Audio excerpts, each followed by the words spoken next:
is Timothy Mountcastle. I'm a double board certified plastic surgeon and general surgeon. I serve my clients in multiple different facets as I have two different practices. I have my plastic surgery practice and I have my medical spa as well. They're two totally separate entities in two different locations. And obviously a med spa does what a med spa does. You know, we have 4 injectors, we have 3 estheticians, we have a whole huge team that promotes, you know, health and wellness of the skin and beauty. In my medical practice, I mainly from a plastic surgery perspective do breast and tummy. I do breast augmentation, breast lift, breast reduction, breast cancer reconstruction, tummy tucks and liposuction of the abdomen, and other body parts. But I also do a lot of medical plastic surgery as well. I do cancer reconstructions, as breast cancers, melanoma, skin cancers, Mohs reconstruction, and I also do a lot of Dr. Pimple Popper dermatology as well as some vein surgery. Wow, you guys certainly cover a lot. We do a lot. Both practices. Yes. How did you get into the medical field and specifically plastic surgery route? Sure. Tell me a little bit about your path. Well, the medical field, I mean, it started all the way back at James Madison University, where I went to college. And I started off an accounting major. My brother's an accountant. He's the CFO of Privia Health. He's in healthcare too. That kind of was a roundabout route for him as well. But yeah, I started off an accounting major, didn't really like it, started taking biology classes. It was something my mom always thought she might want to do when she was growing up, be a doctor, so that kind of got me interested in it as well. And then I just pursued it further, started taking anatomy and physiology and all these different classes at JMU, and I loved them all, so that was kind of when I determined I wanted to be a doctor. Once I got into medical school, I pretty much instantly knew, or almost knew before, I think, that I wanted to be a surgeon. You know, anatomy was always one of my favorite classes at James Madison, and on into medical school. And I just always liked working with my hands and fixing things. So, you know, surgery was the route that I knew I wanted to take. I had no plans at any point on becoming a plastic surgeon. That kind of just happened. It was fate, as you could say. My friend, who was the chief of plastic surgery at the time, Dr. Summer Black, she came to me about 2 months before the start of their residency year, and she told me the person that had accepted that position almost a year and a half before, you have to apply like 2 years in advance, decided they were going to back out and they didn't want to come. So there was a spot open and she offered it to me. I initially said I wasn't really interested, but within a week I changed my mind and I went and did an extra residency in plastic surgery. What made you change your mind? I just always like learning, and it's a totally different field, and I was like, I didn't even have a job yet. I hadn't even, so I was just like, oh yeah. Maybe this is meant to be. This is meant to be. This is fate, and I have loved it ever since. So. Wow. What do you find most rewarding about what you do? Most rewarding is, you know, helping out patients. That's why I became a doctor in the first place. You know, being able to figure out a problem, fix the problem, and help out that patient, you know, to the path of healing. Yeah, and looking better and feeling better, and looking better and feeling better as well. In the medical spa, as well as in my medical practice as well. Those are two huge things. What's it like working? You mentioned some of the cancer patients that are coming in and reconstructive surgery. Sure. What is it like working with those patients? I mean, those patients have always, when they come to me, they've been through a lot. You know, breast cancer patients end up seeing countless numbers of doctors and breast cancer coordinators, and they've seen hematologists and oncologists and radiation doctors and breast cancer surgeons and breast cancer nurses, and when they come to me, they are just exhausted. They're exhausted, you know. Yeah. So it's a challenge from that, you know. But and we are also doing a big surgery. I mean, these are when I first started doing breast cancer surgery, it used to be 3 surgeries where we do the mastectomy, do a little bit of the reconstruction, then we'd have to follow it up down the road with the completion plastic surgeries. Now we cram all that into one surgery.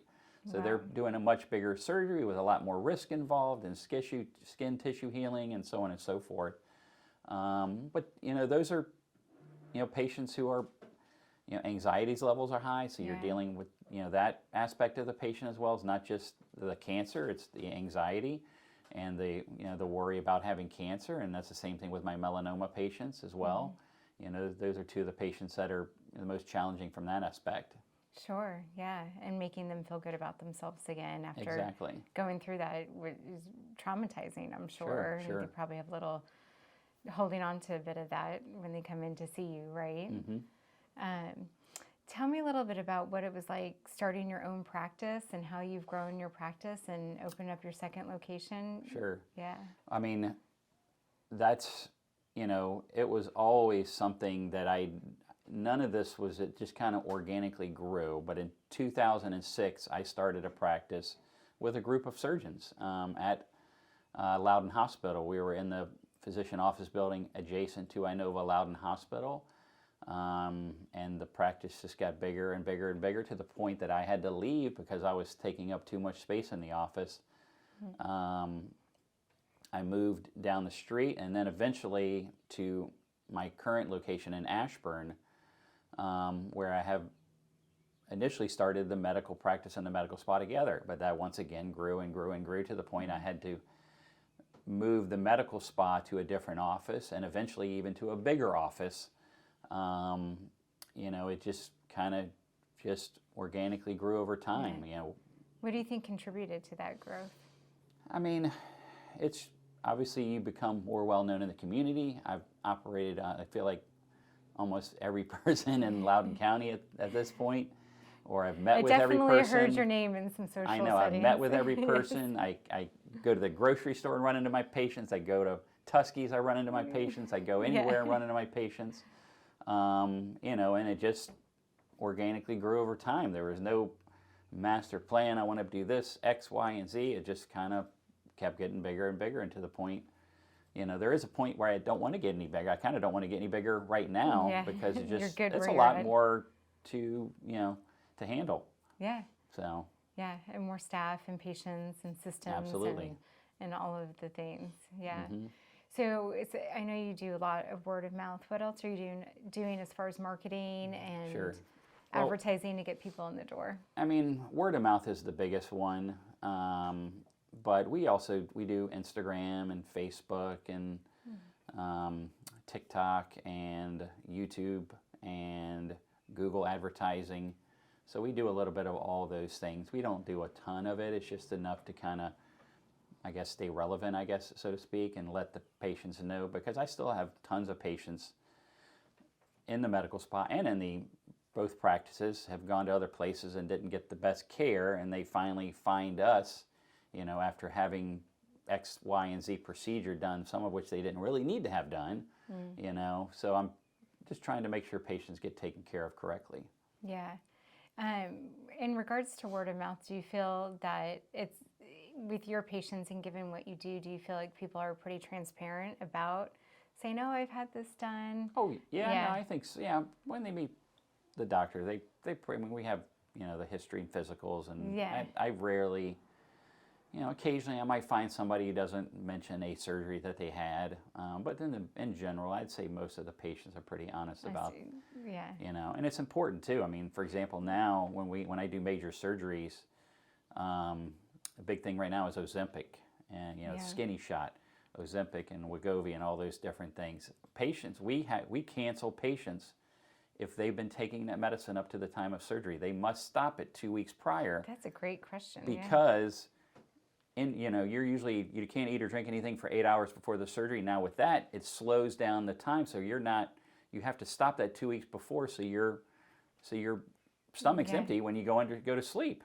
So that's important for those, especially for that type of medicine, or we have to cancel your surgery. Out of your system. Or you put yourself at risk. Yeah. So. Do you find an upswing in certain surgeries because of those weight loss medications that are out? That people have lost weight, interesting point. They've got loose skin, they need I've seen a downtick and an uptick. Okay. So the downtick is I'm almost doing very few to zero liposuctions this year. I usually do probably 50 to 100 lipos a year. Okay, that's interesting. This year, I'm doing maybe 10 or 15. So there's a lot less patients getting liposuction because they're just taking a pill. I mean, obviously, that's a lot easier than having surgery. On the flip side, from those patients who lost a lot of weight, I'm seeing an uptick in tummy tucks. So I'm seeing a lot more tummy tucks because now they've lost all this weight. They have this hanging skin. They have this stretch marks with hanging skin and no fat underneath of it, that they're coming in for tummy tucks. So that we're seeing an uptick, whereas the liposuctions we're seeing a downtick. Yeah, that's interesting how that medical trend is dictating kind it's of the same thing in the medical spa. We're seeing lots more patients they've lost all the weight in their face. They're now having to come in to get Sculptra, where they can refill their whole face with Sculptra or with fillers or with other things, as well, because you can almost tell they look, the Ozempic face where it's all sunken. They look gaunt. They look very gaunt. Exactly. Yeah, and they need to gain that fullness back. They need to gain that fullness back, especially in the cheeks where that Sculptra really comes in handy. Yeah. Tell me a little bit about what services you offer in your med spa. The services we offer, we offer pretty much every service that's out there. I mean, laser-wise, we offer Morpheus 8, which is a skin tightening procedure. Really works great on the neck and face. It's a radiofrequency microneedling device, which actually the little tiny microneedles penetrate skin and delivers heat to the skin to tighten it. We offer Cool Sculpting, which is a fat reduction method via freezing the fatty tissue. We offer CO2 fractionated laser, otherwise we call it Cool Peel, for laser resurfacing. But that has different levels from ablative to non-ablative. The ablative is a little bit more involved and need to use laughing gas for that, which we have in the office. Then we also do IPL and BBL, which are intermittent pulse light and broadband light, which are things that really target colors, light reds and browns, to kind of get rid of some of the different skin, like rosacea and so on and so forth. We also have what we call Fraxel, which is another type of laser, which also targets browns, can also do some skin tightening as well. We have a Clear and Brilliant, which is more for a younger patient for skin maintenance. That's a laser for that. We have another machine called a Vein Go, which we can zap the little spider veins around the nose. Yeah. That from the esthetician perspective. We also do facials and skincare management and all that kind of stuff as well. From the injector perspective, we do all the typical. We use Restylane products, Voluma, Valvella products. We use Dysport, Sculptra. We use, and then from the toxins, we use Dysport, Botox, Xeomin. We're actually Xeomin the new one? We're starting to use Daxify is the newest one. Okay. Because not every med spa offers that, as far as I know, right? Not every med spa offers it. Okay. Obviously Botox and Dysport are probably our top two. Those are the ones that have been around. Obviously Botox has been around the longest, and Dysport's probably the second. Some people call Dysport as well. I think that's what I said, Dysport. Yeah, Dysport. Dysport, yeah. I don't know. It could be either. I don't know. Tomato, tomato. Tomato, yeah. But there's a new one, Daxify, which was supposed to have a little bit longer acting life. It's not as long as I think they're saying it is, but it lasts a little bit longer than the Botox and Dysport. That's a newer one that we've been using, and patients seem to like it as well. And Sculptra is basically more of a biostimulator, where you inject it. It's not filler, but it stimulates tissue growth in that area as you inject it, and it's a series of injections. And that's really for kind of full facial balancing and volume loss. Gives you a lot more volume than the fillers do. Yeah, and the fillers are dissolvable, right? Everything is dissolvable. Most of them last about 6 months. Some of them might last a little bit longer, 9 months.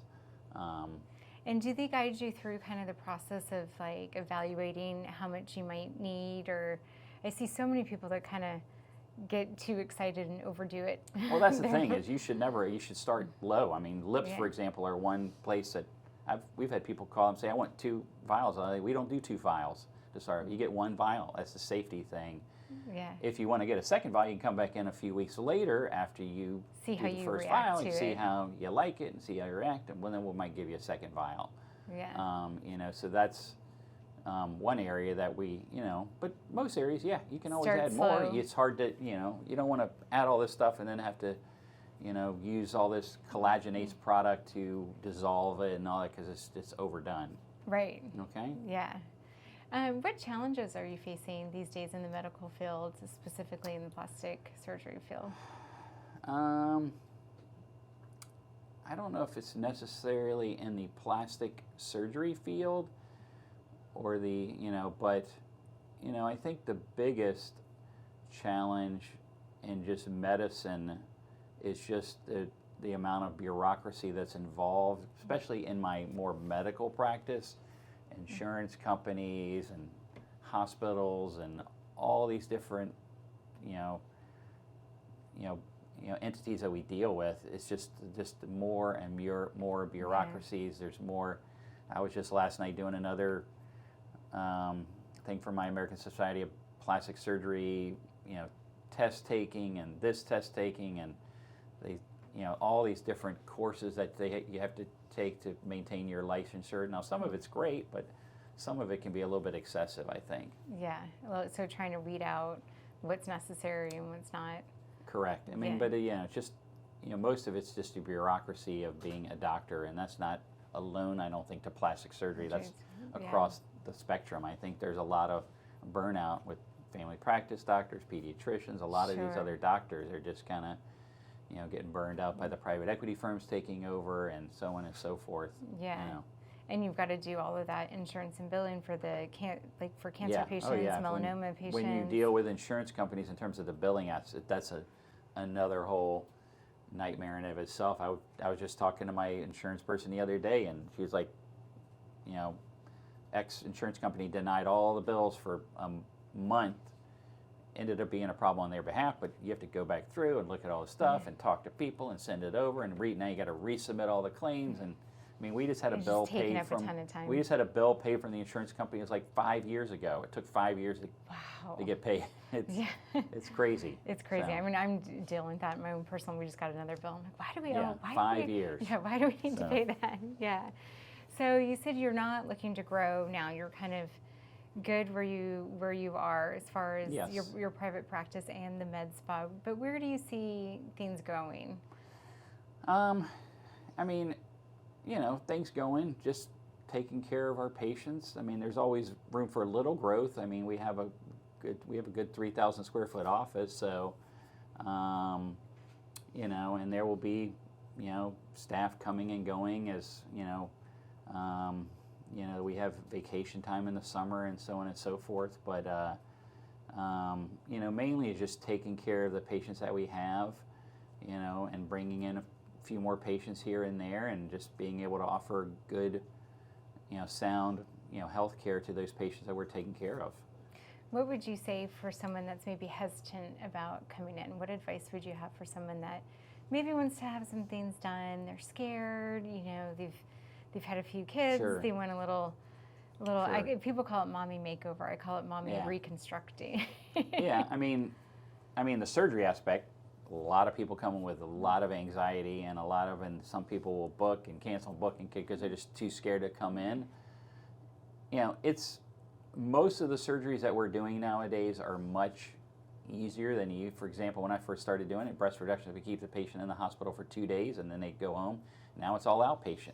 Yeah. We have a drug called Exparel, which is a 5-day acting numbing agent. I inject in all my breast patients, all my tummy tuck patients. Some of them come in the day after surgery looking like they almost didn't even have surgery. I mean, these are wonderful new procedures and numbing techniques and numbing medicines that we offer that make the surgery so much easier on the patient. The same as in the medical spa. We have different techniques to make the recovery quicker, the bruising less. We have different drugs like arnica that we give patients to cut down on bruising and swelling, and just the techniques have improved. We use cannulas instead of needles. We use all these different devices that have cut down on the recovery time from that aspect as well and improve the patient satisfaction. Is there an ideal time for, I know it's different for case by case basis, but wait till you've lost the weight that you want, or wait for what kind of milestones do you give people as far as timing? From surgery, you don't want to, for recovery. You don't want to have a lot of weight gain and weight loss around the time of surgery. I mean, 5 or 10 pounds is fine, but you don't want to have surgery than lose 30, 40 pounds, you know, Right. because then you might have needed a little bit Right more back taken to- off. yeah. So, you know, so that's, you know, always want to kind of be at a stable weight-ish kind of time period for anything. Yeah. As far as business-wise, what business advice would you have for a young professional getting out of college or getting out of med school that wants to go into plastics or even open up their own private practice? I mean, that's the interesting thing too, is about plastic surgery training and doctor training for doctors, is none of that prepares you to run a business. That's the hardest aspect of being a doctor, is running the business. HR, hiring, you know, your front desk employees, hiring your clinical staff, hiring all of your staff, and having to deal with sick patient, you know, staff being sick, or you know, maternity Staff leave, driving or together. this, or I'm going out of town for 3 months, I'm going to this country. You know, the HR aspect is probably the hardest aspect of running the business. But you know, just running a business in general, it's a lot more to it than just hanging up a shingle. I mean, you've got, you know, I have to have an accountant, I have to have ads, I have to have social media people. Yeah, I you have said to you have a whole person for there's your all social this media. stuff going on behind the scenes that takes a lot of time and effort in it, you know, and it took years and years and years to get to this point. It wasn't just, you know, an overnight thing. I mean, for years and years and years, our medical spa there was no one there. You know, it was maybe 10 people a month, and that just grew organically and bigger, and now it's, People you know, we telling got their 4 different friends injectors. and- yeah, saying come in and I love this Exactly. place. The same was and- with my practice. I mean, I would say almost, I mean, I don't do any advertising for my medical practice. All of it is through word of mouth or doctor referrals, Wow. 100% of it. That's a good So, place to be. Yeah, it's a good place That's to great. be. Yeah. You're well known and well respected in the community Exactly. for sure. Are there any The last... number one Google search term is Mountcastle on both the medical spa and the medical practice. Oh, is it? Yeah. Yeah. I mean, like I said, I've definitely heard your name multiple times. It's good to have a unique name. Yeah, I like it. Do people call you Dr. Mountcastle or Dr. Castle? They call me all White Castle, Mountcastle, Castle? White anything Castle. with a castle. So Yeah. Are there any last parting words you'd like to leave us with? This can be in regards to a life mantra that you live by, business advice. I mean, the biggest thing is just key is finding a good work-life balance. I mean, you know, you can work hard and build a wonderful practice, but you gotta have time for your family and spend time, you know. I mean, I'd like to take a lot of vacations. I like to do a lot of traveling. So that's critically important, I think, to maintaining a good business, is maintaining your good work-life balance. Yeah, and making that time to get out and be with the family and, Absolutely. and experience life a bit, right? Yep. Got my daughter's graduation from 5th grade coming up here in a week. Exciting. So, Yeah. What do you like to do outside of work for fun? Travel? For fun travel, yeah, I mean, I went to the World Cup in Qatar I guess it was 2 years ago. I've been to 3 World Cups. I've traveled all over the world. I love doing that. It's a little bit harder with 2 young girls, but we also go to New Orleans a lot, where I trained. I did my training at LSU. Oh, nice. So we travel there. We try to go there at least 2 times a year. We also go to Wilmington, North Carolina, Wrightsville Beach, where my wife's parents retired too. So we try to go to the beach in summer, and New Orleans in the fall and winter kind of thing. So we try to get around. Try to get around. And how old are the girls? If you said 5th 9 grade? and 11. Yep. 9 and 11. Well, shout out to them. Absolutely. Well, thank you for being here today. Thank Loved you so hearing your much. story. Thanks for having me. Pleasure to have you.